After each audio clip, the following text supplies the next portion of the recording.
We're back. Want to stroke your ego again more? Oh. Go on, you might as well stroke it. Does that mean I Do you have want to to stroke it for soaking you? other parts of my body first? No, did you want Take to? 2 seconds, man. When are you just going to come out and admit it? Who? You. What? Hold on, wait. If He there's said any stroke- coming, it's got to be on the fucking wooden floor, not on the carpet. So you're just enabling them now. That's See that? He wants you to help him come. I thought you were passing me a sweet. What's good, guys? Welcome back to Talking at the Movies. I'm Eddie Reese. It's your boy Simon here. And it's Knowledgeable Mo. If this is your first time listening, what we do here, we just talk about film, TV, and whatever bullshit we can come up with while we're rapping and arguing and bickering and whatever. What should we start with this week? More letters? More emails, should I Well, say? we haven't done any, what we've been watching for a couple of weeks now. But Is that because you guys haven't been watching anything? You want to start with emails? The people who support us and enable us to do this every week? We can go straight in there if you want. Yeah. That means I've got to fire up the phone, Do you hand wanna- it over to... Shouldn't He see, doesn't care. I think we should do the emails last, so at least people will listen to it all the way through See, to I the very actually end. do- Just skip. There's this thing called a progress bar that you can just skip but right to the end. generally, if you watch other shows or listen to other shows, they generally do mailbag either in the middle or the end. Have you been listening to another podcast, Mailbag? Well, you know, there are some other podcasts on the internet. Movie podcast? Obviously, You've been ours cheating. is the most. Isn't the best. It's the only one. The only one. I don't understand why anyone would ever want to waste their time with other podcasts. What's the point? Because I listen to other Nintendo Switch related podcasts. Well, you see, I actually don't listen to our podcast because I don't reckon it's all that good. I reckon it's all right, but I don't listen to mine. Sorry, your Body Fools one. No, this one. This Yeah. This is my most anticipated. Even though I've been on it and I know what's going to happen. When I listen to it as a listener, I enjoy it. Do you actually listen to this? I know. Yeah. You like I'm the telling you. sound of your own voice. I do like the sound of my own voice. That is quite true. I never listen back. But you don't listen back because you're editing it. Why do you keep it touching my hand This now? is my area. This is my space. Anyway, look, can we just get on with this? So what are we doing first? Should we start with what we've been watching? Okay, Mo doesn't want to acknowledge the fans. That shows I where his do. priorities I want to are. give them their own little section called the mailbag. We need to come up with a whole jingle and stuff like mailbag before we start We call it mailbag. Some collide shit. We need to come up with our own name for it as well. Yeah, we can't. Yeah. Guys, We'll figure it out. can you help us Stop come up kicking the with table. a name for the mailbag section? Yes. But first, alright then, what we've been watching this week? Mo. Jesus, I don't even know where to start. I have watched so many shows over the last couple of weeks, so I'll just rattle them off. Masters of None, Season 2, did that in a day. If you enjoy that kind of humour, go and watch it. Some very experimental types of episodes in there. Even one episode where there's no sound for 10 minutes. It's just all seen from the point of view of someone who's deaf. Actually, very, very good. Rick and Morty! I have got into that finally. I've been watching at least one episode a day. 3 years. We told you so many times to watch it. Watch it. It is very, very good. You understand now? It is very, very good. Why it has the love that it has. It's actually quite sick as well. Amazing. There's Beautiful show. it's there is no restraint on there. Last Man on Earth. Finished the whole lot. Still got a couple left, but yeah. You must have finished that. Last Man on Earth, I've got a couple left as well. Oh, Season 3. the last couple of episodes are very, very good. Okay. And obviously, Agents of S.H.I.E.L.D. now done. The Flash now done. What's that? What did you think of that end? Spoiler alert if you haven't watched it yet. I thought the whole idea of Savitar being a future version of Barry, or a time remnant, Like a copy. Yeah. was just awful. It was a cheesy thing as well, because he had a scar. Yeah, like it's the evil twin yeah, sort of thing. it's the typical Hollywood, we want to make someone evil, so we'll give him a scar or a moustache And or long floppy hair, Yeah. like an emo Or look. beard. and it's supposed to be far off in the future, when he's older and stuff. But he looked like exactly the same age. Should give him the beard or something at least. Yeah, it's hopefully next season will be better. But they killed her. They didn't. Killed who? Is there an episode that I haven't seen I yet? think there must be that you haven't seen there. Oh, so that means I haven't got to the end There's then. an episode 23. Oh, so I must have got to 22 then. So what happens then? Spoiler alert. You announced spoiler alert and spoiled it for yourself. Yeah. There is. Oh, right. I won't spoil it for you then. No, spoil it. Go Right. ahead. So So you know, like how you see it, right? Yeah. So there were loads of articles in the press last week saying that we're about to be cheated, that she hasn't died, and I can't remember which site that I go to actually predicted what the outcome would be, and I was like, nah, that's just a fan theory. That's never gonna happen, and it fucking happened. So you know, in one of the previous episodes, they had the Flash. And they had the guy from Prison Break, Captain Cole, go on a heist, and he disguises his face using the holographic thing. So who do you think you saw got killed? Somebody knowingly took that place. Oh, I don't know. Who was feeling guilty because he fucked up? Oh, what the HR? The brother. Oh, HR. Ah, HR, because HR blurted out where she was. Okay. They decided he had to make things right. That don't make sense because the thing changes your face. It ain't supposed to change your height and your... Mate, this is like, they make it do whatever they want. And how does he know that Barry wasn't going to... Did Barry know? Barry did not know. So how did he know Barry wasn't going to stop making out with her? You don't know what he's going to do beforehand. Well, he just watched the woman he loves being stabbed. The first thing on his mind is, I'm going to make out with her. That's the last time Wait. So just so it takes too much explaining, man. It's a cheap out because the guy died in our place. HR. There's so many of them. There'll be another one next season. It's a cheap out. He's got one of the best jobs in Hollywood because he gets to play a different character every season. One other thing I'd like to say that I watched the other night, so War Machine, Brad Pitt's new movie. So this was something that was announced by Netflix a couple of years ago. Big budget, first really big star, great concept, great idea, storyline's wicked, just not a great film. What's it about? It's basically based on the Afghan war. So it's about a general who turns up who's supposed to turn things around, right? And he basically manipulates the president and he manipulates the media into giving him the resources that he wants to try and take back one of the provinces in Afghanistan. And what he finds out is, like, A, war is hard, and B, he fucks up spectacularly, and things go horribly wrong for him.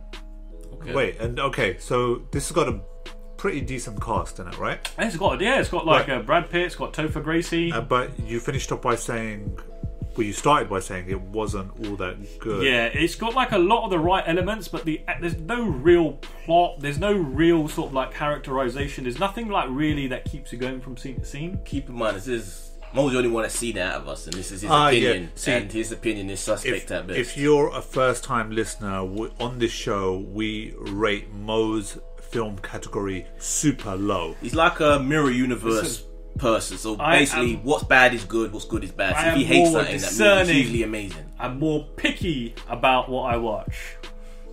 Which is usually something everyone else loves. Pretty much. So... War Machine, 5 stars then.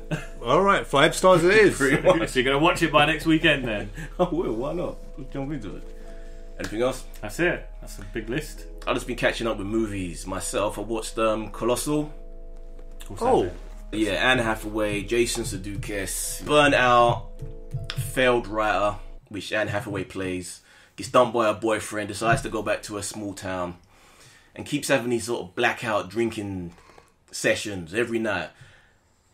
And whenever that happens, she realizes when she wakes up, something crazy is happening other side of the world in South Korea, where this giant monster, like what they call kanji, whatever the... Kanju. Yeah, that the Godzilla monsters are just turning up and destroying Seoul. And they can't figure it out until one day she realizes that whatever that monster does is what she vaguely remembers doing I think I've seen the trailer for this. Yeah, right. And it turns out there's like this area where she lives, this park, where whenever she steps into it at a particular time at 8:05 in the morning, that's when it triggers and activates. It only lasts for like 5 minutes, but whatever she does, whenever she steps into this little area of this play park, the monster does. It's insane, it's nuts, it shouldn't work. It's like 2 movies crammed into one.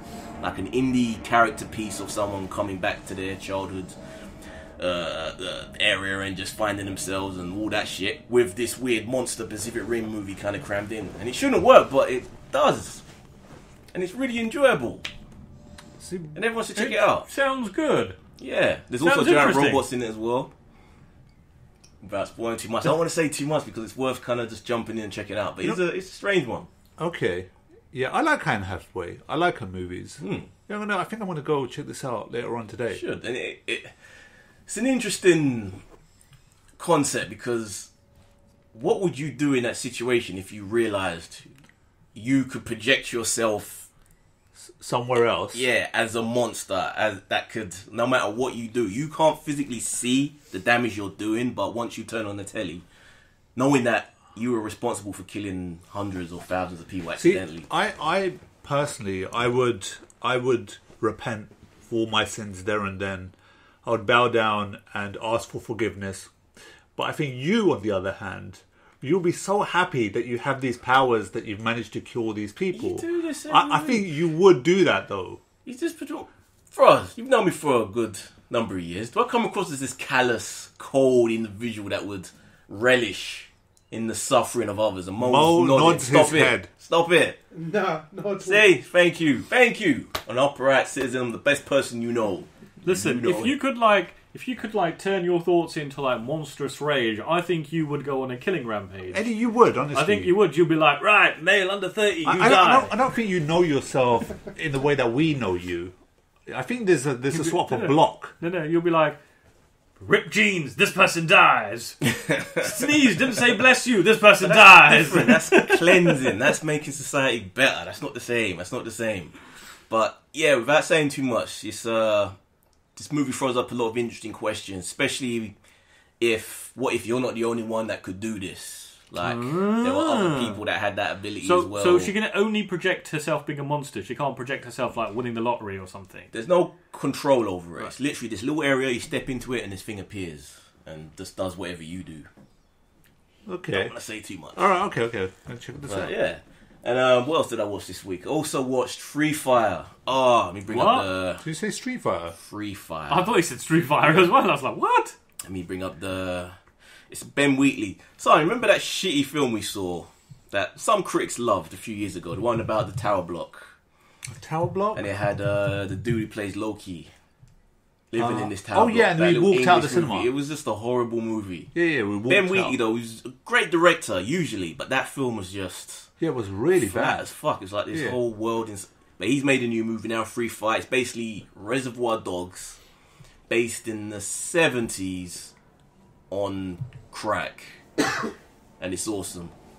Basically, this illegal gun deal that's going down with these two different groups. They meet up in this old warehouse. I know. I've seen the trailer there, and it all just falls apart and turns into this massive free-for-all shootout. Now, every time, that's the reason why I didn't go to watch this film. Is because it feels like that's all there is. It's just a shootout. But I want a bit more than that. There is. It is a complete shootout. Okay. Literally from after, 10, 15 minutes. But within that, they still have the characters and the way that they interact with each other and people betraying each other and turning on each other and misunderstandings. And it's just funny as well. Okay. It's a legitimately funny film. And dude, look at this cast, man. It's got a wicked cast. Shalto Copley, Brie Larson, Armie Hammer, just etc. It's a wicked cast of people, and it's... What's it called? Free Fire. Free, as in... Free, yeah. F-R-E-E. Free Fire. Okay. It's a lot of fun. It wasn't in cinemas for long, so that's a shame. If it does pop up anywhere you are, it's worth hunting, finding, and getting on VOD because, I don't think a lot of people have checked it out, but... I think it's definitely going to be on my list of some of my favourite films at the end of the year, purely just for the fun factor of it. I was just watching it with a big grin on my face, just laughing. Okay. It's like a John Woo film as well. That's another thing that it reminded me of. Remember when those John Woo films were just insane shootouts? They used to have half an hour shootouts in those films. This lasts longer than that.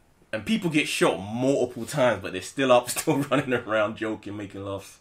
Damn. It's beautiful. Love it. A lot of fun. Okay.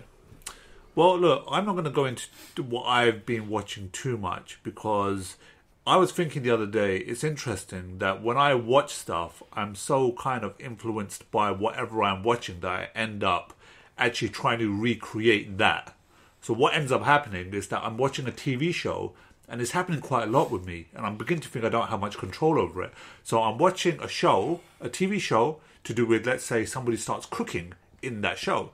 And I'm so interested to what they're cooking that I stop watching the TV show and I start researching cooking, and I start doing it. So you're a drone, basically. Yeah. You are basically what these corporations love, and that's a sheep.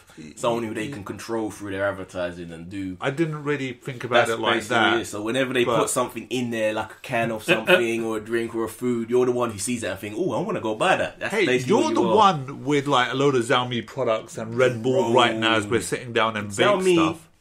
It's free thinking. It means I'm outside of the bubble of the iPhones. It's just means you've been watching a lot of Asian films. That's what it is. I'm out of this slavish bubble that you lot live in. The only thing, truthfully, that I watched that I have no interest in, and there's no point in me going into it because it's like slightly a bit old now, is King Arthur. I did not like that. You didn't give us a review last week, so elaborate on what was so shitty about it. The story of King Arthur, when I think about the scale of this thing and how I would like King Arthur to be really dark, really twisted, really real, gritty. I didn't get that from this. I got sort of, and I didn't like Guy Ritchie's directing either. I didn't feel Guy Ritchie's directing fit the actual script. So you want something that's a legend to be real? Yes. There was that. What was that Arthur movie that King Arthur one that came out a couple of years ago with Keira Knightley? The only good thing about this was, is it Jude Law? Jude Law, yeah. Yeah, as the bad guy. And the reason why he was very, very good is because, you know, when you watch films where the bad guy overplays himself. What's you this? Remember that one? With Clive Owen. No, I never saw that. You never saw it? No. What's it called? King Arthur. For 2004. Yeah, Jude Law. He played this bad guy almost as if he's going through a lot of problems. He knows that within himself, but he's still trying to deal with that and deal with just a number of I just think He seemed pathetic. Yeah, he kind of, it's there. He's on the borderline, and he just plays the bad guy extremely well.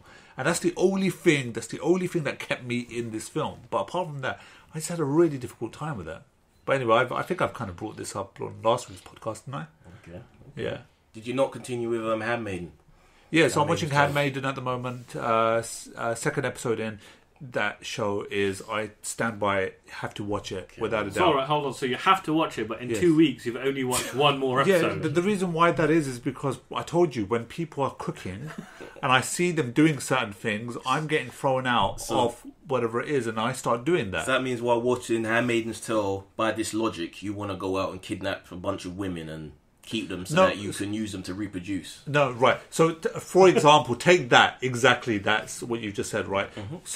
So in the episode that I saw, there was a baby being born, right? Beautiful thing, right? And you want to cook a baby? No, I don't want to cook a baby. I start thinking about give birth to a baby. No, I don't. I'm just thinking about making love with someone. Oh, I don't like where this is going. Having a baby, having a child. When you say making love, it just sounds gross. Why does that sound gross? It would have been better if you just said fucking, but you just. Why would you say that? Because there's a certain sleaze that just drips off you when you say making love. Yeah, but the reason why I think you're missing the point. I think he was about to use making love and maybe in the same sentence. That's where it was just getting weird.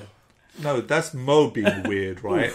I wouldn't make love with a baby. That's just Mo being twisted, right? But what I'm saying is just the second episode in, let's go back to the show. It's just so well directed. It freaks you out in certain points. It's so real. And it gets you really believing that if something crazy like that did happen to our world, what the hell would you do? So, definitely go check the show out if you haven't seen it. I will be. I'm going to dig into it this week. Got a lot of time on my hands this week, so I shall be watching it. Okay. So we get into the news. Let's do it. James Wan is going to be producing the Resident Evil reboot. That has instantly made me more optimistic for this. Right. See? So there you go. As soon as now you're interested in it, all of a sudden, just because James Wan is directing Didn't we say last time when we were talking about that, as long as they make it a more accurate to the source material, make it a proper horror? Because you remember, you were defending it, even though... Yeah, you were like, the films are good. Yeah, they are. We were saying that they were action films. Wait a minute. You didn't want that. I never said... You were. You did. I did not say... Saying, like, obviously, he doesn't listen back to I the did not podcast. say... Obviously, I did not say they were good. I said I know they're bad films, but there's something about them that I just enjoy. Didn't I say the only good one is the first one because it was the only one that was an actual horror? But so you are still saying you enjoy them? I watch them, and there's something about it that I do enjoy. There you go. So you find them enjoyable. Exactly. Sure, I find them enjoyable to an extent.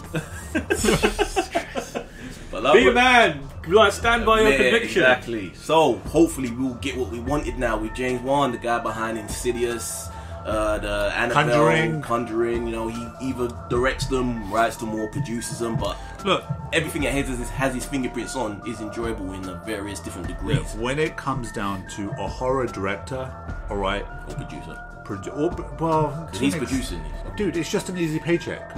That's but he's not Michael Bay. He's a lot more hands-on with the things he produces. Yeah, but think about it. I think executive producers are the ones who turn up for paychecks. Listen. If he's not writing the script and he's not directing it and he's just sitting back putting everything together, there's only so much. So he's putting everything together, not doing anything, right? Well, look, you know what? I've fucking been a producer, for God's sake. He gets to the script. He gets to choose who writes the script. He gets to have the say of the storyline. To an extent, there's a quality control when it comes to James Wan, man. Even things that he's just produced have been worthwhile movies. Horror movies, at least. It ain't like slapping Steven Spielberg's on the movie as the executive producer, and he turns up for the initial meeting, gets the movie greenlit, and then goes. Do we have a director? No, he's only just signed on as producer. But you know, I've got faith.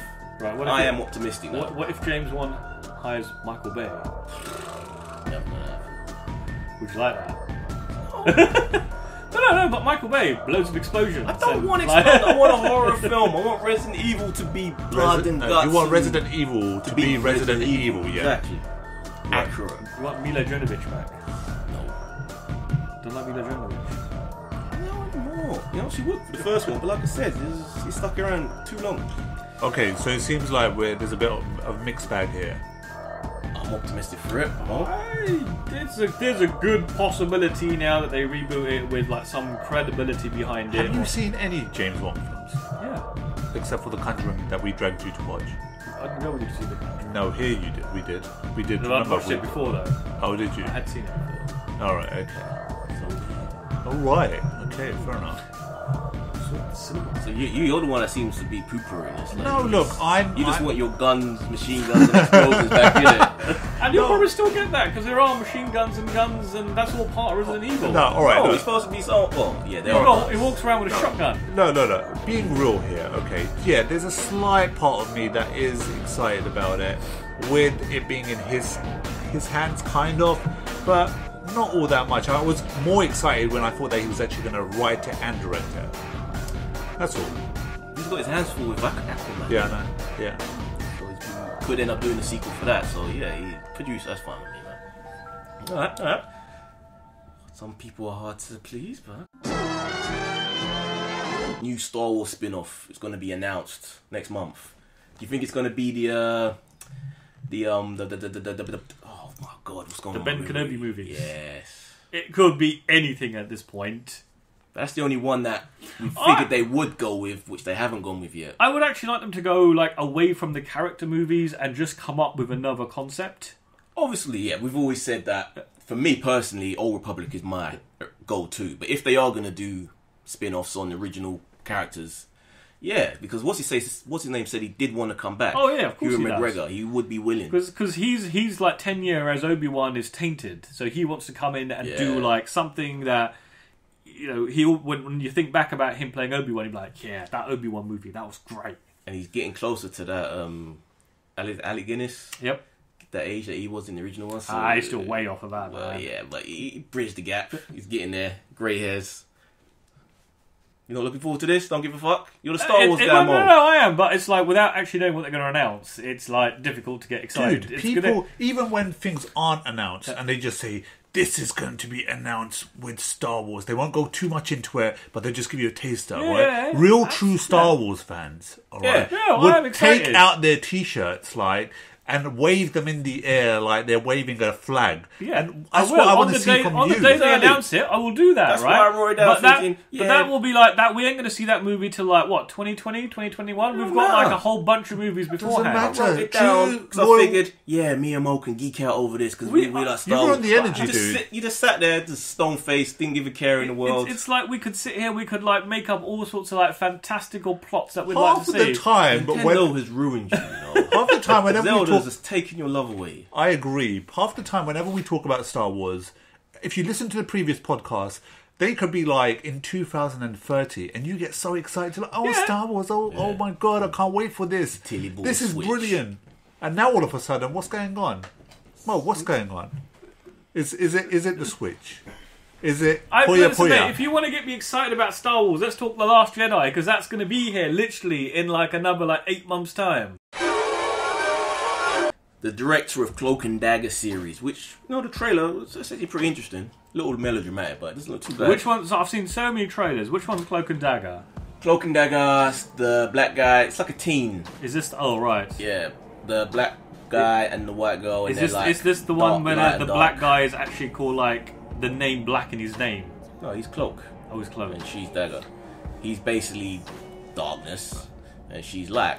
And the trailer looks pretty good though. But anyway, the director of that is going to be the director of the Silver Sable and Black Cat movies for Sony, which are the spin-off Spider-Man characters, which adds credence to the whole thing that Sony is never giving back this whole Spider-Man thing. Listen, mate, listen. They never let go of this. Venom is on a fucking tank, and this movie will probably either scrap it. Venom is on a tank. It's Matt Hardy. Tom Hardy, I mean. Listen. The man can only do so much, right? He's not responsible for directing and writing. Dude, you're crazy, man. Sony are not going to let this go. You lot are living in some fantasy fucking world. Fantasy. You think that Sony's just going to hand over Spider-Man back to Sony? When was the last decent Spider-Man movie that came out, mate? It wasn't even this fucking century. Marvel was showing them the roadmap with this new one. That's what I'm saying. They're rejigging. We're not in court. Alright?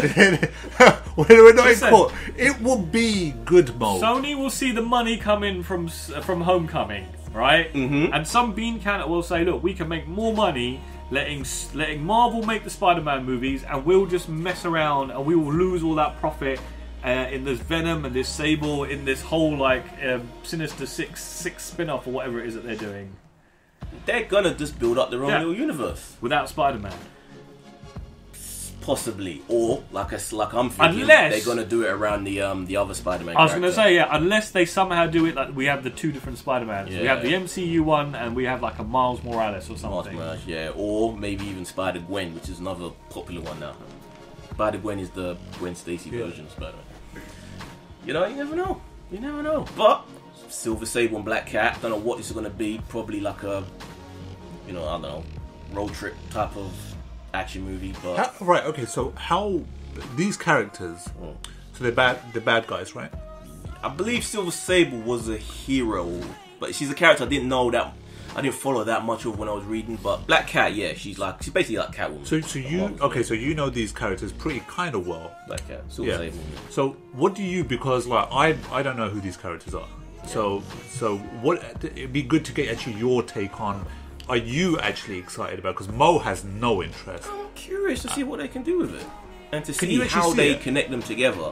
If these two will be connected to Venom, and if they do kind of have their own other Spider-Man, separate from the Marvel one. I'm curious. Are they interesting characters? Black Cat could be, yeah. She could definitely be, because she's basically Catwoman, basically the same thing. It's a cat logo. All right, kind of like her, but with hair. See, Catwoman. When you say Catwoman, you could get a crowd behind her. But when you saying these other characters that the general sort of audience doesn't know who they are, I think that's why they're putting two of them together. So you can work. It's going to be the two of them in one movie. Okay.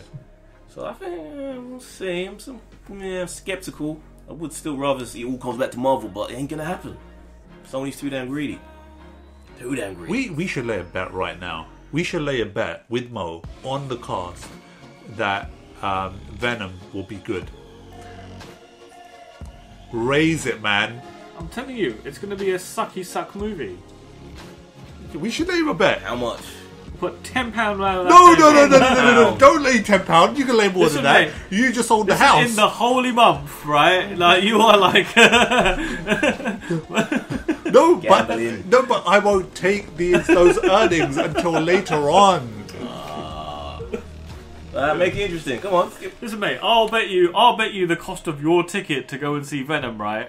I'll buy you even popcorn, the large box with a large Coke. Just make it 50. Make it 50, guys. Send us an You email. want 50 boxes of popcorn? Are you fucking mad? Or just say 100 quid. You'll just come out and you'll go, that was a great movie, man. The man my God, that was the most awesome movie I've ever seen. Yeah, the truth of it is, to actually win the bet, I would actually do that. Let's say at least it has to have over 60% of Rotten Tomatoes. You're not going to go, that was a shit movie, here, man. I'm Wait. Even I know it won't have over 60%. It has to have over 60%. Okay, that's of Rotten cool. Tomatoes. That's a good one. Right, okay, so I'll bet you 10 quid, right? Doesn't have to be like huge amounts of cash. This is a friendly wager. Worthwhile. No, see, I don't believe 20 in betting. then. I don't believe in betting. You don't believe in betting? Or I'll bet at 20 quid. You can pay 1 month's worth of like your like City World 20 Pass. both of us, because I mean this as well. 20 quid. That's right. So if I win you that 20 quid, that 40 quid that you owe me, you owe me 20 then, right? Let's just say roll on the wob. Roll on the wob. Oh, right. Okay, right. But how much is that? That's 25 quid, dude. Okay. Including drinks. But it might shut down like 2 years from now. Why when would this we movie shut comes out. down? It's doing so well, that food places. Okay, there we got a bet. Gone. Star Wars, what's this one? Episode 9. It would have revolved around Carrie Fisher's Leia. Does this worry you, Mo? It does a little bit. It does indeed. That they're going to have to rewrite script. Yeah. But it kind of like depends where you're kind of like hearing this from. Because some places are saying it isn't a reliance. Some places are saying it is. Because obviously we haven't seen the script, and the script is probably closely guarded if it's even been written yet. They've still got a lot of time to change things up. I don't see how it would really revolve around. No, but like it's like we don't know what the events of the next movie are and how that leads on to like episode 9. Unless they were going to go with like the setup where Rey, in the first film, it was her with Han Solo being her mentor to a degree. The second one, it's going to be Luke who's her mentor, and maybe with the third one, it was supposed to be Leia as her mentor. They're teaming her up with possibly, each one of each or film. maybe That like makes sense. it's more of a political movie, and she's they learned their lesson to not make it a political movie off the menace. Come on. and she's like putting herself into power, or But Rey has to be the focus in it still. yeah, it is a bit of an odd thing, and it's also quite. I don't know.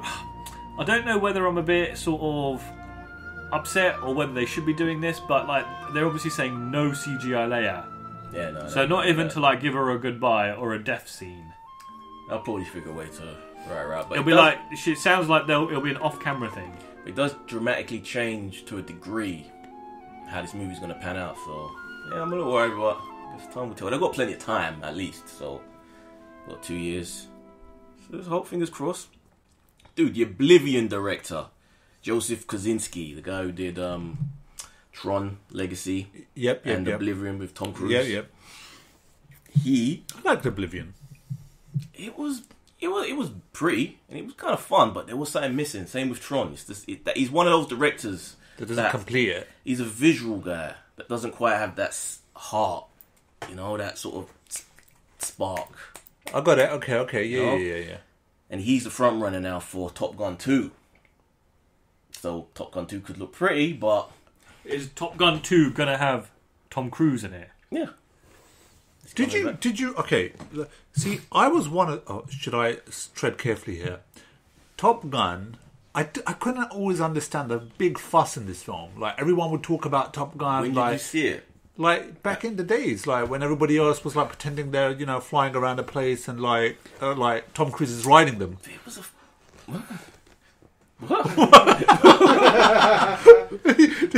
What movie did you watch? I watched Top Gun when I was in school. I remember the one the boys. Pretend to be a plane and that Tom Cruise was riding him. What? He was. That makes no fucking sense. What weirdo Was this guy going, ride me Tom Cruise? He was pretending to be a plane because they saw Top Gun and they were fighting with some other guys. Like they were other planes, and one of the guys was on the back of him as Tom Cruise, and pretending to fire missiles. Hey, look, it's kids. It's just their imagination. But what the point that I'm trying to get to... school was this, like, no offense, like a special needs sort of school. Eddie, it was Woodmanston. It was a normal school. Kids like to have fun, right? And that's that's sort of Kids just want to have fun. right. So I didn't really enjoy Top Gun all that much. No wonder. I actually think I actually think Days of Thunder was a much better movie because that is basically Top Gun with like racing cars. Yeah.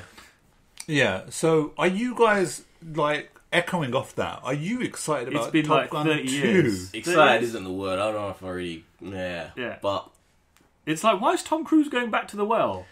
he needs something though beyond Mission Impossible. He's got there a doing the mummy. Mummyverse. Yeah, but he ain't tracking to do particularly well. See, I don't understand this whole... I know, like, obviously, his personal life and all that sort of stuff is a bit iffy. But I still, when I hear the words Tom Cruise, I still feel that the star power, that's enough to get people in the cinema. Hasn't really been though, innit, outside of Mission. Because the Jack Reacher haven't really done that great. Yeah, his last couple of films, when you look at them, Anything that's not a Mission Impossible, Well, maybe he needs to like step away from like these dumb action movies and actually like do something like serious. Because if you look at things like Remember Magnolias when he was actually acting, he hasn't done that. Yeah, in a or long what's that time. one with Dustin Hoffman? Where he's Dustin, where's like Rain Rain Man? Man, yeah. Jesus, like that. I mean, that shows the dude could act.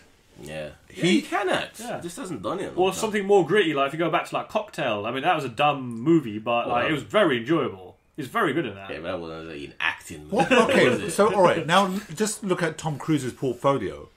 What was the last good film that he actually did that you guys can remember? I enjoy Mission Impossible films, but as far as acting, No. Magnolias. That other was it Live, Die, Repeat.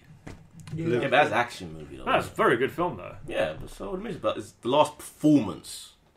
Magnolia's All right, but which Mission was- Impossible? great. I liked all of them. Yeah, Yeah. but that's not enough just to like keep him going. Like because that's coming his star to power. soon. Yeah, he needs. He needs to do a film about Scientology. Ooh. That's what I want to see. I want to see a documentary on him about Scientology. There's been plenty, but he's never gonna make one. From his perspective about the whole alien Like, Xanadu, whatever the fuck it's called, the eggs, like the volcanoes and all that crap. I think that'd be really funny. Dear God. John Wick Chapter 3 story details teased by director Chad baby. Stahelski.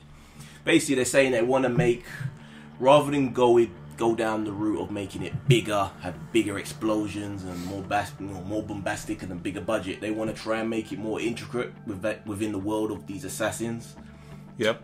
which I'm very happy about. Yeah.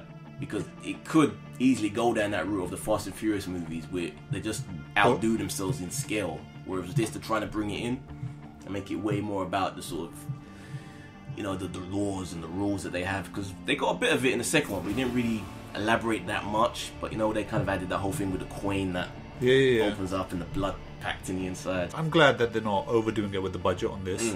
Because the last thing you want to see is, sometimes when more money gets pumped into a movie, they just... Soulless, isn't it? Yeah, I'm just glad that they're just keeping it tight, they're keeping it close, and they're not pumping so much money into it, because I just think I've seen so many other films, like you mentioned Fast and Furious, that have got a massive budget, and all of a sudden, although I did enjoy Fast and Furious, but sometimes it could kill a movie, man, just by having like money pumped into it a bit too much. I did start to feel with this last John Wick that it was just, I just got numb to seeing people get shot in the head. Like, I got bored about an hour in. I'm like, okay, so how many times can I watch? So maybe you want to see more money pumped into it then? No, I just want character shit. There was no reason to care because he kind of he just kept doing the same thing over and over and over again. It wasn't as inventive as the first movie. So that's why I want them to get deeper into it, man. So this makes me more optimistic. A new documentary called Unacknowledged suggests that Marylin Monroe knew about aliens. And that was why she was killed. So, have we turned into the National Enquirer podcast? Well, this is a documentary that exists. It's out there, apparently, or about to be. And that's the premise of it. That Well, she was okay. So she was banging Kennedy, who may well have they've done it. They're lying in bed one night, and he's like, she's like, that is a question you would ask if you were like. I think she wasn't just banging Kennedy. There was a few. Yeah, but like he in the like know. if anyone knew, he would know, right? Yeah, So like, she maybe like one day she was like, John. Oh, she was not just Kennedy. She was the Rock. She was the You can say banging. Rock.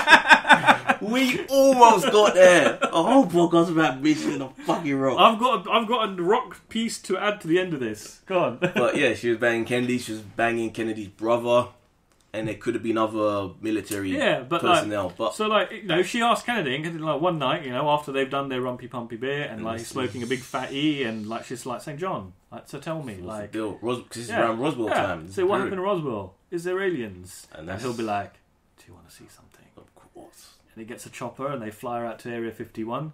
I could see that happening. Yeah. Yeah, well, and that's what this documentary is theorizing, that this is why she was killed, because she knew too much. What now?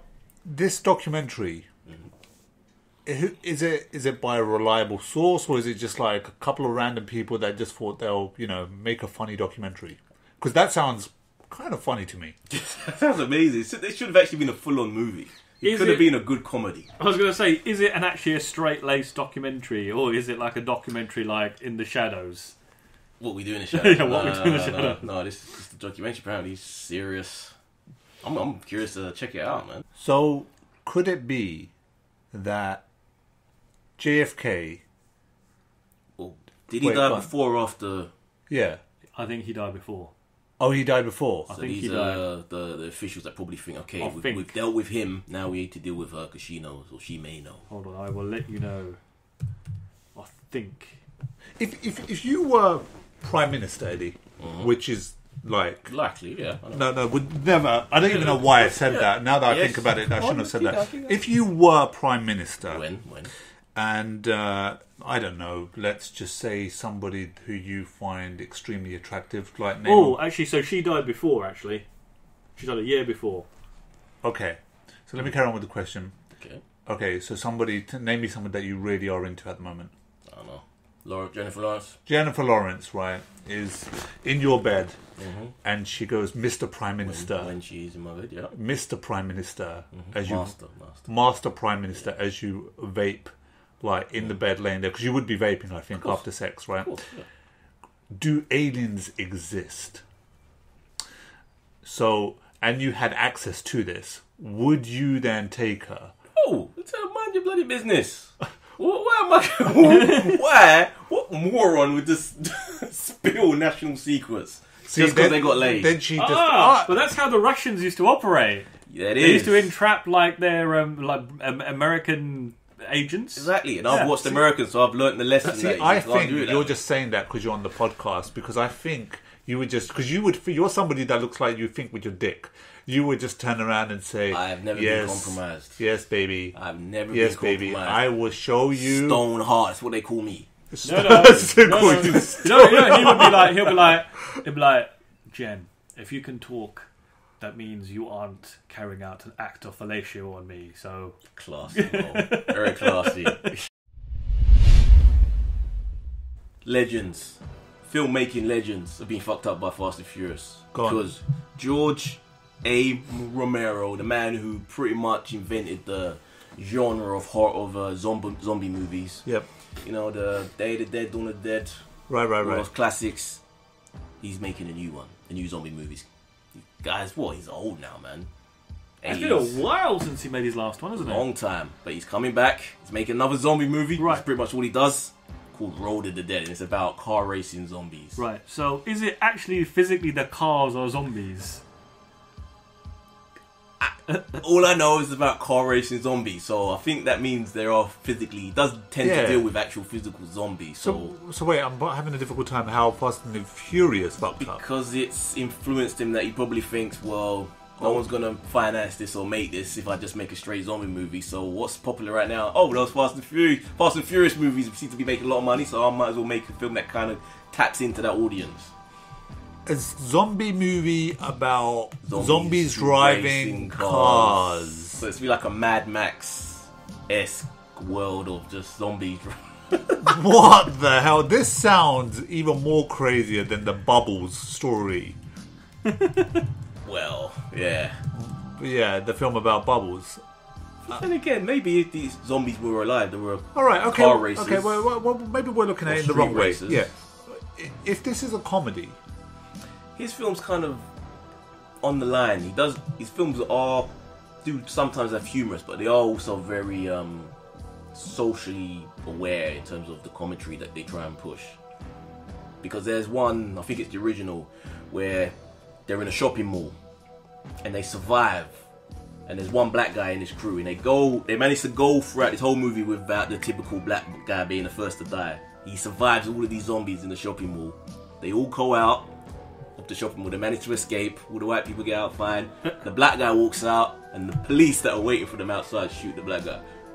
Right at the very end of the film. See, he survives all the zombies. Okay. He saves everyone's life. He's a hero. Walks out. The police see him. Oh shit! Boom! And shoot him dead. that's fucked up. Yeah, That's really that's fucked kind of up. what he does, because it's commentary on, and this is back in it's a black and white movie, so it shows you how long it's been going. But that's the sort of shit he does. So he's not going to be a straight up tongue-in-cheek comedy. There will be, Because the only way I see this working is that if it is a proper full-blown comedy. yeah. It just being serious, that doesn't make any sense to me, man. It's like a Walking Dead version of car racing zombies. Maybe it's just a car chase movie. The humans, the people alive, have to get to a certain place before the zombies catch them. I wouldn't even know where to start with this. You know, there's like some films that when you talk about them, like Thundercats is one of those, like a Thundercats movie. I can't visualize that. You watch Mad Max? Yeah. Yeah, the bad guys. All you have to do is just crank it up a little more. They could have been full-on zombies. And Mad Max is a human, and Furiosa being chased down by those guys. It's on that line. Slightly make them more. So that means the zombies would have to have their humanity slightly. To a degree. Yeah.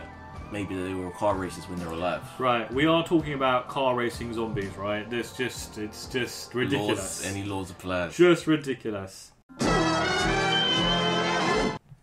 So should we have like the obligatory rock section? Shit, if we must. Well, apparently Baywatch is not doing well. Not doing well at all. Over a 6-day opening weekend, it got absolutely hammered by Pirates of the Caribbean. I told you, Rocky's not a friggin' star in his own right. People keep saying the most highest paid, most successful actor, but he hasn't had his own hit movie. He's always part of an ensemble that, Fast and Furious. Where So this is also an ensemble, though, isn't it? Yeah, but it's where he's the true lead, though, and it just doesn't work. Did I not hear recently there was going to be a number 2 now? Or did I just completely? Because I'm sure that came up in my feed. All right, so it's tanked. Big time. Is it completely? Well, it's basically it's not made anywhere near what Pirates has made. Obviously, I don't think we're ever going to expect that. Right, but they're like saying so. Guardians of the Galaxy, which is like a 3-week-old movie now, is still making almost as much as what Baywatch has made over its opening weekend. That's stupid booking that they thought they could release it at the same time as Pirates of the Caribbean. So they did actually bring it out a day or two earlier to try and catch in. Yeah, that marketing decision, man, of releasing it on par with that, just somebody's going to get fired. And plus, Caribbean's actually getting good reviews. This one, people are actually liking it. Yeah. But no, this one, I'm actually interested in this one as well. I think I will. Okay. But you seem disappointed, Mo. Yeah, it seems like you really wanted this to. Yeah. Well, hold on. So why would you want a movie to fail? No. It's got The Rock in it. Yeah. No, not that. That's more of a reason for it to Wait, you want to finally hold see up. a movie succeed with The Rock. Okay. Wait. You wait. The more failures he has, What? the less likely we are to see him on screen. All those Just other like Will people, Smith. all those other people that worked on that movie to give their sweat and blood to make it good. That should teach them for not being in a film with The Rock. You're happy for everyone's failures. Oh no, because Alexandra Daddario's in this, and I do love her, so that's a shame that she had to be part of this. But she should have learned a lesson from the other movie she made with him. Remember San Andreas? She was his daughter. Right. Okay. And that didn't do good either. And you know what? I really can't get over this hate that you have for The Rock. Because he's everywhere, and I'm sick of seeing him everywhere. Why? But okay, once upon a time you wanted to be an inspiring actor. You wanted to, you had your moment on the screen. Curiosity there. Yeah, you were pretty good on screen. You had some good chemistry with other actors. If you right now you got a call by a director saying that he's just seen Goldtooth. and he wants you guys. Goldtooth was the short film that we did, but he wants you to be in a film with The Rock. Co-written and directed by Sadam Raja, by the way. Not written by Ravi Patel. Oh, was it? Yeah, it wasn't written by me. Oh, hold on a minute. Didn't we spend the whole 2 nights writing that? No, we did, but your version wasn't all that good, so we didn't actually. Did I give you credit on that? I have no idea. I've never even seen the final product right. or received any royalties. Nope. Anyway, but if you got a call from a director saying that he wants you to be in the film with The Rock, would you do it? You would pack your bags while you were still on the phone. I wouldn't even reply and just hang up. Fuck off! Well, actually, to be fair to Eddie, like I think he's had loads of opportunities to go interview famous people for his YouTube channel, and he's like, I can't be bothered. Let us time. Yeah. It is mailbag time. You have new mail. One of our regulars, Joker J, sent in a great question actually about Jay? some of the Batman movies. So he's saying, basically, rumor is that the new Batman movie will have 3 big bads: Deathstroke, the Joker, and Scarecrow. Yeah, I heard. And he's saying, and I think his like main rant here is the fact that we've seen Joker so many times. That seems to be like the go-to baddie for like the Batman franchise. True. And maybe it's time that we actually saw a different bad guy, or something that's not so sort of like from the mainstream. That's true. Yeah. I've been hearing that they wanted to just throw in, a load of villains. Joker being in it doesn't necessarily mean Joker's going to be the main villain. He might just be in Arkham. That was always the idea that they were going to go. I don't know, now that they're rewriting it, I don't know whether they're still going to do that, but it was going to be an Arkham-based Batman movie. So Joker could just be in one of the cells. Yeah, so it could just be a little scene. Yeah, I wouldn't mind seeing. I wouldn't mind seeing Joker in the film, but not as the main bad. one. Yeah, Make it someone else. This would be like the Eddie Redmayne's Joker. What? Was it Eddie? Who was the Joker in Suicide Squad? Eddie Redmayne. Who was it? Come on, Mo. Come on. Come on. I Mo. can't remember who it was. I think no one can remember it. Jared Leto. Oh, yes. Who would you like? I mean, you don't like any Batman movies, let's be honest, because you haven't even seen the last ones, have you? The Michael Keaton one wasn't bad. See, look, can you believe he hasn't Doesn't seen... like the Nolan one. Yeah. They were alright movies. Dude, they were friggin' entertaining. amazing, That number man. 3 was a bit pants. Yeah. It was. Okay, but who would you like to see as... Well, look, if we take... What villain would you want to see? What villain I would like Yeah. to see? I want to see either a badass Mr. Freeze, alright, or a Penguin. Penguin, I don't really see much potential in. Yeah. He's just a little fat guy with a pointy nose. Mr. Freeze could be cool visually, but I want Clayface. I think visually that could just be a really interesting bad guy because he can change. He can be multiple people. He can do multiple things because he can, just be visually interesting. Sure. I actually can't get over Mr. Freeze being Arnold Schwarzenegger because that was just so bad. Fucked up. I'd actually like to see a vicious Catwoman. Yeah. Oh. Yeah. Well, there's a lot of talk that. Well, now that we're getting her in Gotham City Sirens, so whoever they cast, so we'll see whether she pops up. But that's going to be like the TV series. No. Is that the film? Oh, is that a film? Harley Quinn. Right. Sirens, Gotham City Sirens. That's funny. You just said Catwoman, and your cat, for some reason, your female cat just came running in. Both of them have. Oh, right, okay. So what's else, Mo? What else? So we've got Deventer Jameson. Hi guys. Is that the rest of the email though? There's more. There is. Do you want to go through the entire email? Well, he took time out just to mention all these things. So why shouldn't So we? I didn't really think you guys would appreciate talking about like his next topic, but I'm actually quite excited for this if it happens. Spaceballs. Spaceballs 2 I'm hearing a lot about that with the success with of Mel Star Wars Brooks and MGM, and they would be silly for not pursuing this at this time. This is the right time because not only could they pick on Star Wars, there's probably a whole bunch of franchises that they could work in. Thing is, would that they'd have to? I'm trying to think of the humor because if they really did it accurately to the first film, I don't know how well that humor would translate to the modern audience. Well, it'd be an updated movie. I'm not entirely sure. Like, Rick Moranis would be in it. That's the thing. If it is a Spaceballs 2, then they really are going to try and pick up from where that last film left off. So just going back to Spaceballs, to what I could recall, it was like a bit of a rip-off on Star Wars? Spoof, yeah. Yeah. Comedy Okay. spoof. So like how you get those like not another teen movie, not another date movie. Yeah. See, this is really weird because back then, when did Spaceballs come out? Oh man, it's like 80s? Yeah. Back then, I see it working, but now I'm having a difficult time visualize it actually. The humor of it, and like Rick Morales, like the way he dressed, the massive hat, like Darth Balls. that wouldn't translate now as a visual joke. It would just be like, but potentially I'd still be interested. Definitely. Mel Brooks, man, you can't never write that guy off, man. He's a legend. I thought he was dead. I'm gonna lie. He's probably old, but not dead. He's also got a quote in here from Mark Hamill about what happened in episode 7. I almost got confused with which one that was. So I'll read out the whole quote so we can try and get the full context of it, right? So, now remember, one of the plots in the earlier films was the telepathic communication between my sister and me. So I thought Carrie will sense that Han is in danger and try to contact me. And she won't succeed, and in frustration she'll go herself.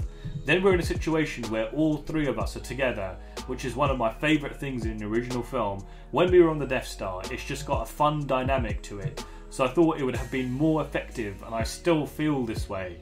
Though it's just my opinion that Leia would make it as far as she can, and then right when she is apprehended, maybe even facing death, ba-boom, I come in, blow the guy away, and the two of us go to where Han is facing off with his son, but we're too late.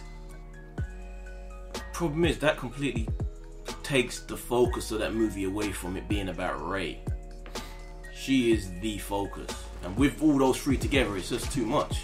So I get why they went the way they went. I can get why they went the way they went, and you're right. This is a handing over, passing of the torch.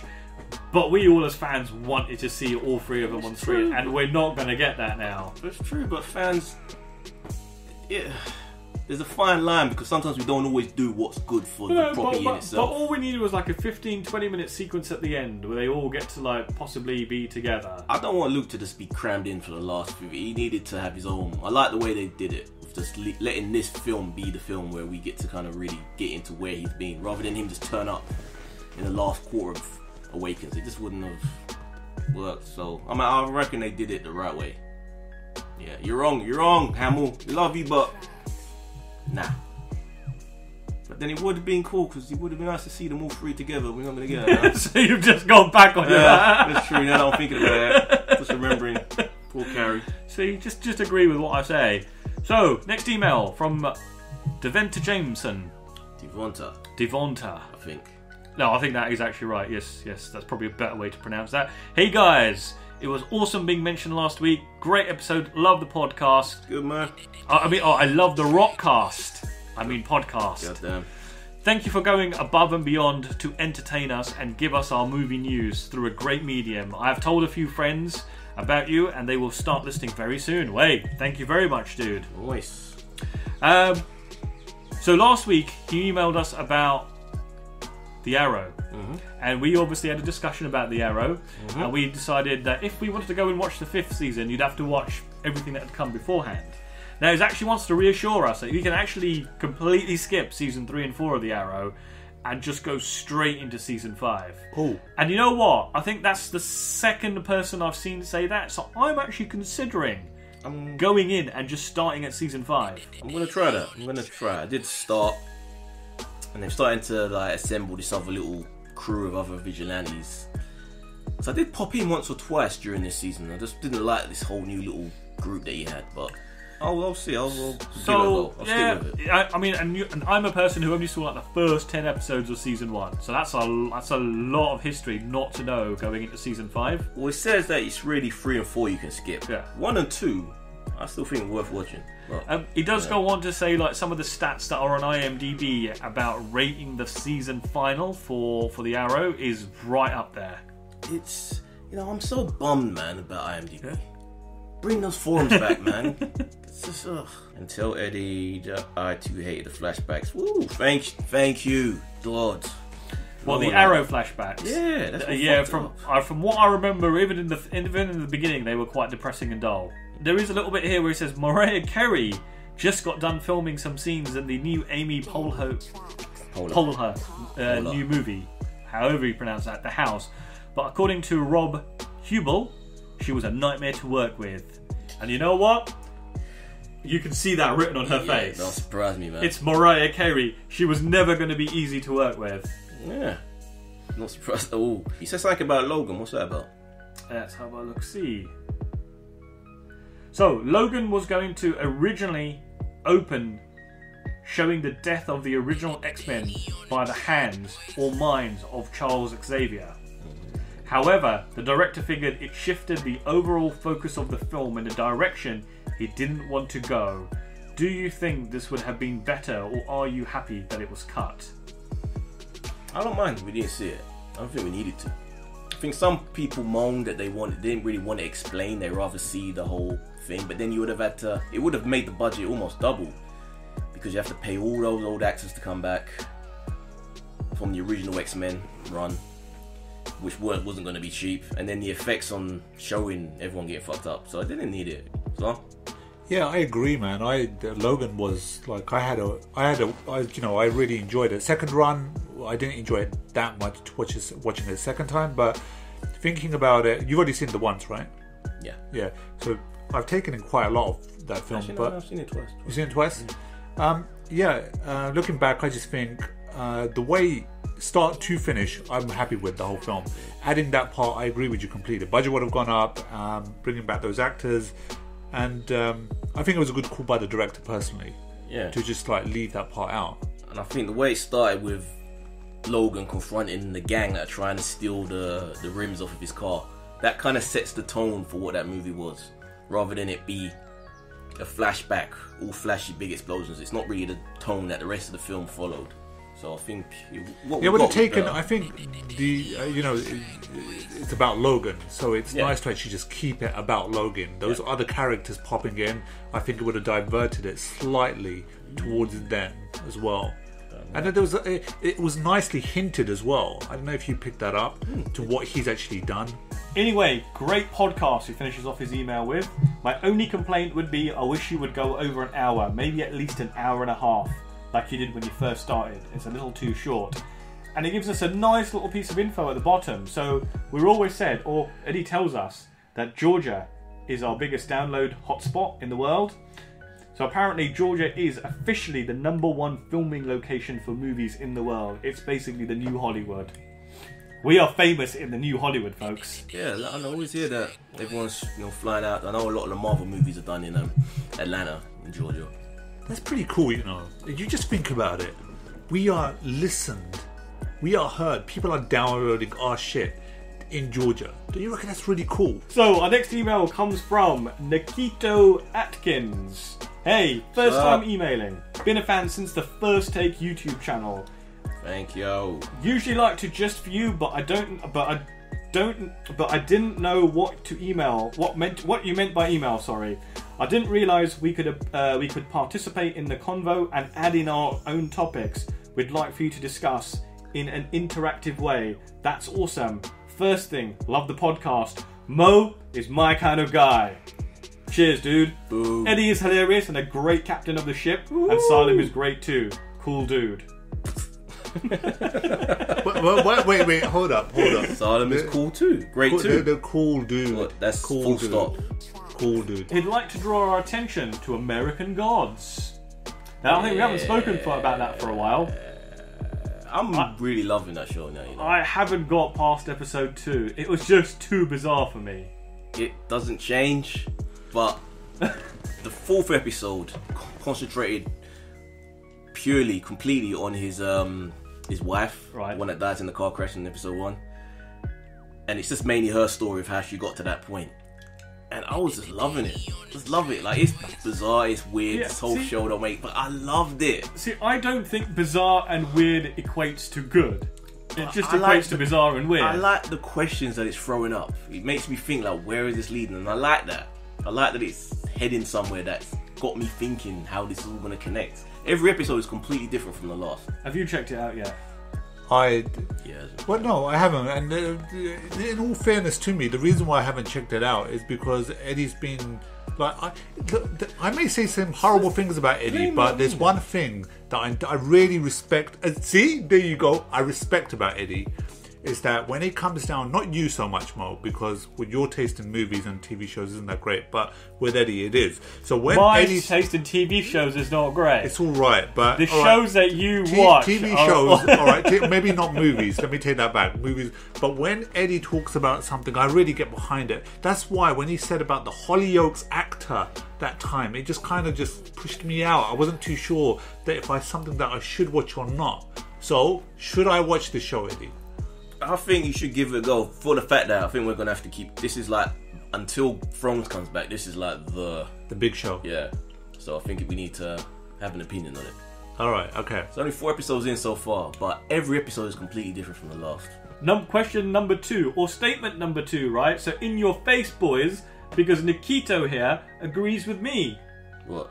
He goes, Sony, after doing Venom, will drop the Spider-Man spin-off, Silver and Black, which will be based on the Silver Fox and the Black Cat. Yeah.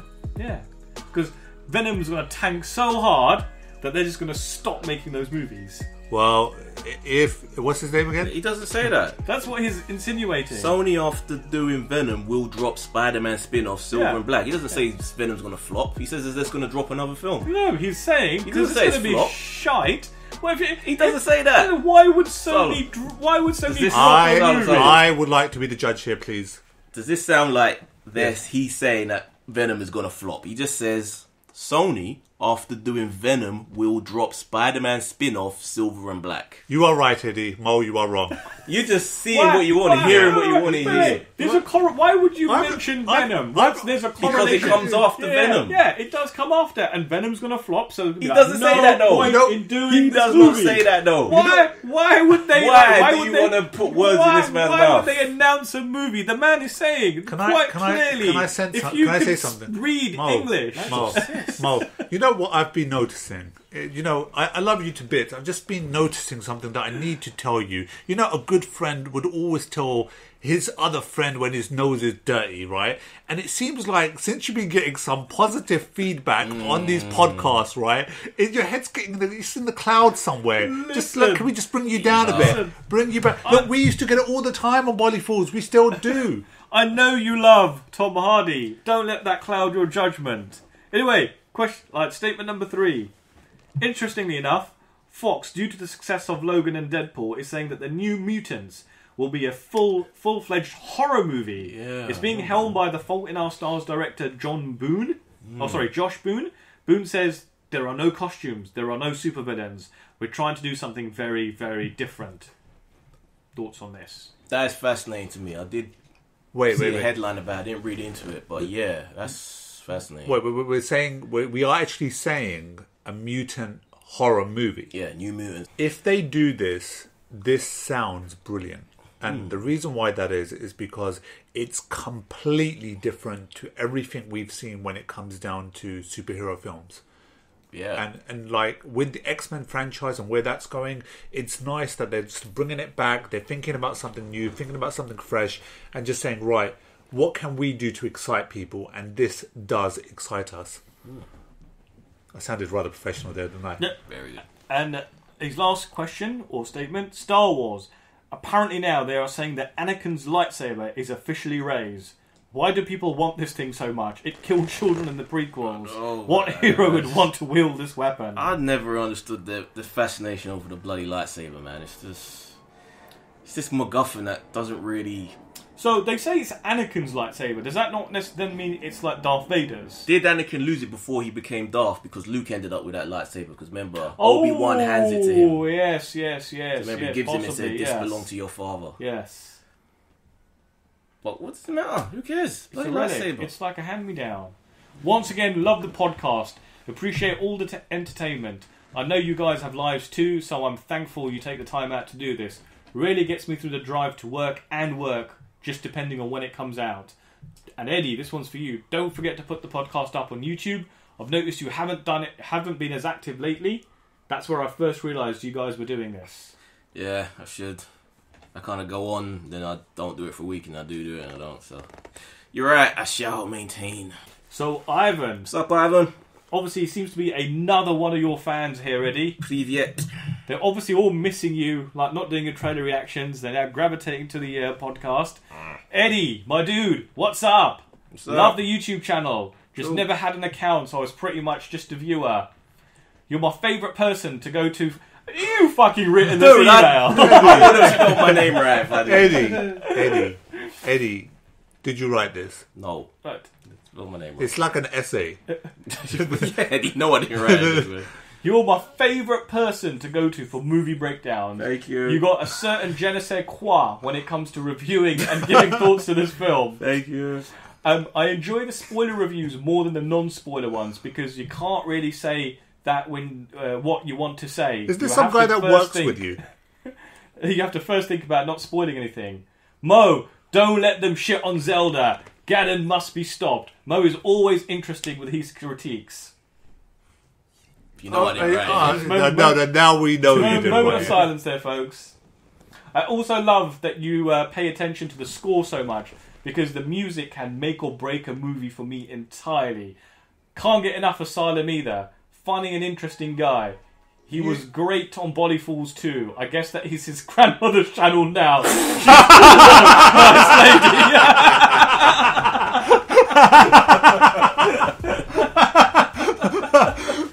I can't be bothered with that channel no more. I love this dude. Just for people wondering, Salem has kind of handed off most of his movie reviews to an old lady. You're outsourcing it to India now, are you? She's a white old lady in Chicago. Your grandmother. So I just passed it over to her. So She's cool though, nice lady, that's what she said. Yeah, she's cool. So he's got a couple of discussion topics. Michael Shannon is developing and starring in a dramedy that's just been acquired by Netflix. It's called Pottersville. I love Michael Shannon. I love dramedy, and I love Netflix. Awesome. He dresses up as some sort of like in a gorilla costume one night while he's probably been out drinking and tanked. Someone like captures some movie footage or pictures or whatever. Oh, it's Bigfoot. And then starts basically a national sort of like, oh my god, like this looks like big gorilla wandering around the woods. Sasquatch. Yeah, Sasquatch. Yeah. Michael Shannon, Shannon, just absolutely fantastic in everything he does. Okay. Yeah. And it's Netflix, and it's a that. comedy drama. So the last bit is around. So remember the picture I was showing you of Riri and Laputa earlier on? Yeah. So this is quite amazing, right? So this was just a picture that appeared on social media, and people started then commentating that, wow, this looks like it could be from a movie. And you know what? Netflix have then got and bought the rights to make a movie of a picture. Are there rights needing to be bought? Well, I think it's actually going to star these people. Okay, look, I've got to say this. This upsets me slightly. Why? The thing is that it does and it doesn't, right? Because I'm beginning to think to myself, like if they can make a movie off a picture, that really doesn't do much for me. But I'm now beginning to think that if we all sit down, there's 4 people in the room, right? If we all sit down, like I think I could be the artsy one, like Rihanna, right? And we all sit down, we all pose, and we send this to Netflix. Who knows? They might make a picture of us as well. All right. I don't think we're important enough. But if they looked at that picture, they would know who Laputa is. They would know who Rihanna is. No, for real. They may know who Eddie is from his movie starring in like The Gold Tooth. Yeah, no, for real. I have no interest in this, man. I just think that's slightly bit annoying for me anyway. They're looking at a picture and they say, you know what, we're going to make a movie of that.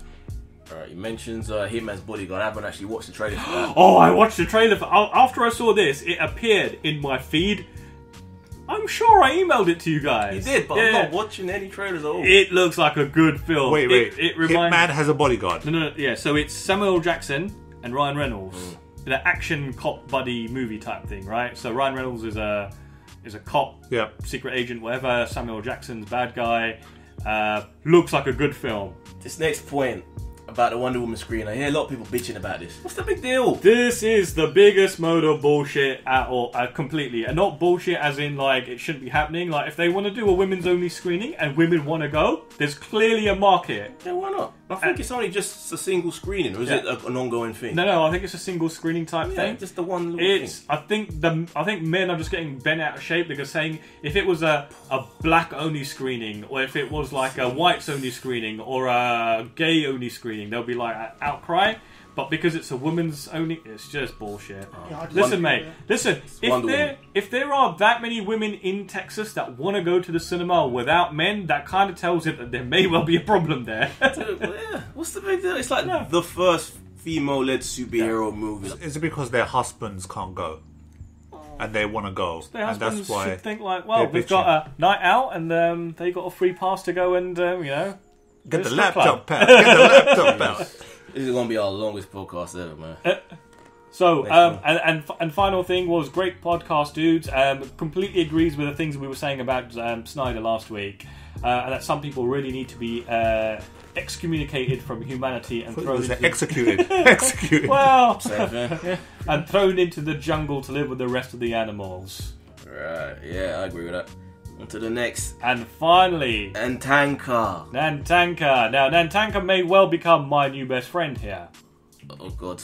What's up, family? You don't know me, but I know you.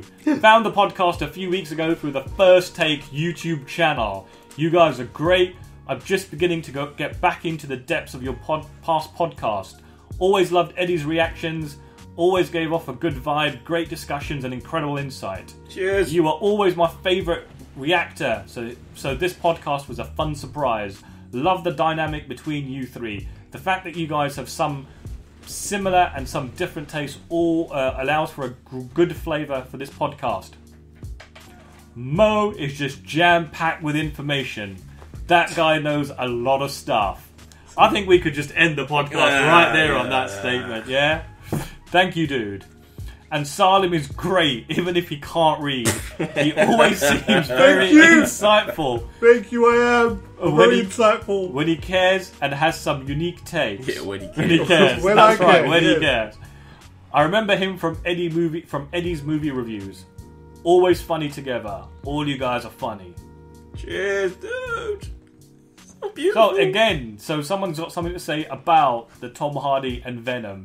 So anyway, what made me want to write in this email was when I was listening to your latest podcast, Zack Snyder's Strategy, Tom Hardy is Venom, and the MJ Bubbles movie. You guys talked about... actually talking about the Arrow. Oh, in fact, this may have been the other person that I read giving his 2 cents. So he also goes over the fact that Season 3 and 4 were trash, and you don't really need to watch those to appreciate Season 5. So regarding the Justice League and Snyder and Whedon...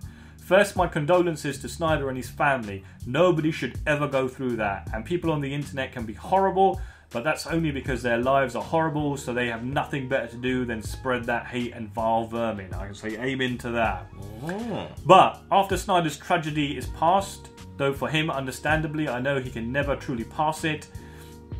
But once he returns, I always thought it would be cool for him and Josh Whedon to do a Russo brothers thing and come together to truly give the DCU life. Could you imagine if Snyder did the imagery, set pieces and the visuals while Whedon did the character development and the story arcs? Oh my god, that would be amazing. Snyder is one of the greatest visual directors on the planet, and Josh Whedon is just an amazing person. Buffy. I've always said this, that Snyder would be better as a duo. Just deal with the visuals and the action and just allow someone else to do the actual dialogue, the character moments. So, I don't know if Whedon would be the one. I don't know if they would necessarily match up. But apparently, I'm hearing that Whedon was actually involved with Justice League before Snyder actually stepped away. He was... Well, he came on board a few months ago for Batgirl. Yeah. So he's probably been poking around, seeing what's going on, how his movie is going to link and all that sort of stuff. Yeah. So he would have at least been a spare hand that could have, got involved. Yeah. I think there is something to be said for that. I do give Snyder a lot of shit. But every single one of his movies is beautiful to look at. Boy. They have this unique look. Like you can look at a movie and you know instantly that's a Snyder movie, even if you know nothing about it. But just even thinking about just the combination, man, that would be wicked. Just them two tagging up to do that. It would be. Yeah. I didn't really think about that, but yeah, absolutely. The dude's right. Hey, Jonah Free. What's up, man? What's up, Mo? Oh, there we go. I have to scroll up a little bit. So our final email comes from AJonah3. What's going on? Talking at the movies. Really enjoy the podcast. Really helps time go by during work. I did have a few things I wanted to bring to the show. Apparently, Val Kilmer will reprise his role as Iceman in Top Gun 2. Did we actually mention that when we were talking about Top Gun 2? Not that he was going to be back, but it's nice to know the original cast coming back, but he has to lose a shit ton of weight because he is not taking care of himself. I think Salim might like to know that Brad Pitt recently said while promoting his new film that he would never be able to make it in Bollywood because he can't dance or sing. Yeah, I did read up about this. I agree with him. Now, can you tell me something, Salim? Like, all those Bollywood actors, they actually don't sing, do they? It's all miming. Yeah, it's all mimed. Yeah, it's all mimed. Everything is mimed. But, yeah. Are there any successful Bollywood actors that blatantly can't dance, that just aren't good? No, they in order to be a Bollywood actor or an actor, you've got to have everything. You've got to be able to dance. You've got to be able to act. Well, when I say act, that's the thing. They're not singing, but are they all? Have you ever seen one where you thought that's not that great dancing? No, they spend a lot of times on those dance pieces, man. Even the old ones. Yeah, even the old films. Even the old guys where they're a bit all fat and chubby and they're still doing that. But they don't do that. They are like no, because like all the main actors, the dance pieces for them. Like, I'm telling you, man. Like, so, like, hold on. So, like, it's been a long time since I watched these. So, like, even does the action stars like Amitabh Bachchan? Like, did he get down and like funky? Yeah. Or was it like a proper dance, or was it like, these are the moves I got to do? That's the thing. It's like dancing isn't all like. Well, don't forget, depending on the actual song number and the film itself, there's going to be a certain style of dancing to that as well.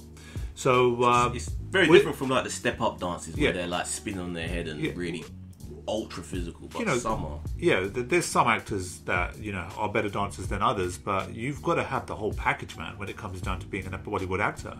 Also, am I the only one who thinks that at this point the Marvel movies aren't even movies but are 2-hour-long episodes to a 15-episode series? Pretty much.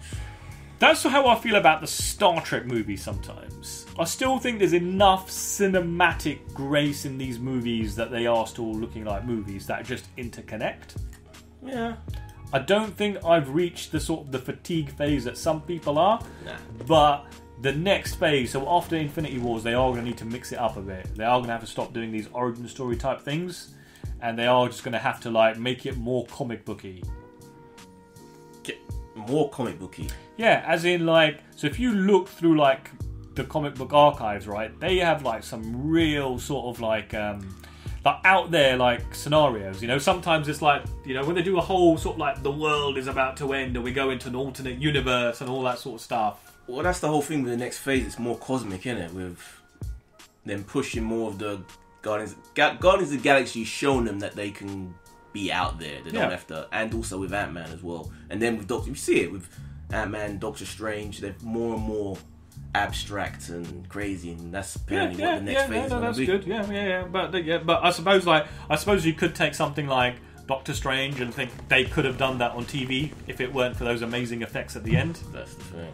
Yeah. And the next Ant-Man film is supposed to take place, a large bulk of it, in that quantum realm where that because they're trying to find the. What are you doing? You just fired. No, I had a bit of a pain in my chest here, underarm, but we could have just carried on. No, but that looked worrying. Like you squinted and just like if he wants to fart, let him fart. If he's having a heart attack, let him have a heart attack. Until my head hits the table, then just carry on talking. Yeah. See, don't do it like if we have a camera, then shit good for ratings. But yeah, I would have recorded that if he was dying. Well, was that you let us done? We are done. Whew, it's a long episode. How long have we clocked in at? So whoever said that, well, it depends on what I edit it down to, but whoever thought that we're doing this too short, you got on your wish today, because it's a long ass episode. You know what? We still haven't actually discussed Orville. Oh, we don't need to, because it's long enough. We'll do it next week. I'm Eddie Reese, Antonio from The First Take, which one day I'll return to. I'm a very tired, dying Salem at the moment. And I am very knowledgeable Mo. It's time to eat. Hungry! Peace. Terrible sign off.